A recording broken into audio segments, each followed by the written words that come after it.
Anyway, I'm just gonna say it. You know, first time we bought a house, bad snow. I get up, I'm out there shoveling away. All of a sudden, I hear another shovel.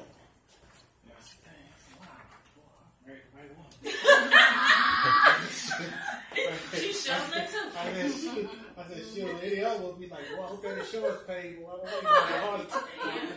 And she always, you know, helped me with that. Because it was a question. It just brought that back to memory. I know it's always now. I just never and that that's first year something that that sticks in your mind. Yeah, And she always come out and help me. And that's the reason why I like this, because it brings back a lot of reasons that you really love your spouse that you don't think about on a regular basis. And I didn't think, you know, when I first came across the book, I was young and I was like, oh, I don't need all that. I don't got it. But then when I came across it the second time, I was like, you know, God downloaded something to me, and He said, you can do everything in the world for your spouse. But if you don't know their love language, it's not that it doesn't matter. It's just that it's not that important, because that's not their love language. You know, so if Daria is my spouse, and I'm giving her words of affirmation all the time and telling her how beautiful she is and blah, blah, blah, blah, blah, but she don't care nothing about that, well, she appreciates it. It's not that she don't appreciate it, right. But at the same time, she's not getting what she needs. Right. You know what I mean? So you really have to be really mindful of what the other person thinks. It's not about, this is what I think marriage is, and this is how I feel. Okay, well, that's fine, and it's important too. But that's not the only thing that's important, because if everybody's not getting what they need, then your marriage is not as great as you think it is. And so as you move forward in your marriage and you're walking along, and all of a sudden one day you get up and it's crash and burn, and you're trying to figure out, well, why is the enemy in our bedroom? It's because we're not mindful of the other person on a regular basis. Right.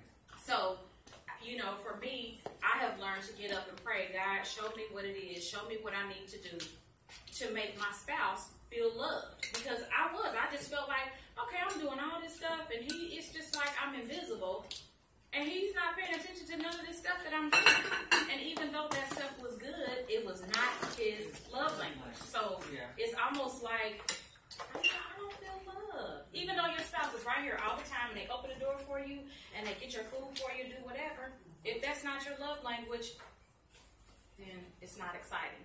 So that's why I thought this quiz was a really good quiz to use. And even if you, because I put it in my phone when I asked my spouse, what was your love language? When he told me, I put it in my phone, because it's not like it's something that you're going to remember on a regular basis, but you can go back and say, okay, this is my spouse's love language. So when I start planning our date nights and things like that, you have to remember your spouse's love language. It can't always be something that I love to do, and because I love to do it, my spouse is just going to love it so much. Because they're not going to love it so much, and they're going to be looking at you like, it's all about you, huh? And so you really need to make sure that you understand what is my spouse's love language. And so if your spouse is, their love language is words of affirmation, you plan your dates simply around words of affirmation. So even if you're doing something, or you're out at the Jazz Kitchen or whatever, you know, that would look like, oh, you look so nice today, or you look so sexy, or you smell so good, or whatever. And those are things that you have to condition yourself to do on a regular basis. And once you condition yourself to do them, then it comes natural for you, whatever their love language is.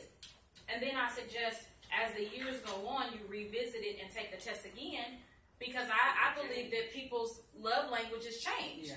As you get older, you know, you change what you like and what you don't like, or whatever. And so, of course, your love language changes as well. And so I believe that marriage is a gift.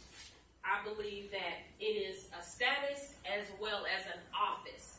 And when I say an office, I believe that we are married. God has given all of us the grace to stay married, because everybody doesn't have that grace.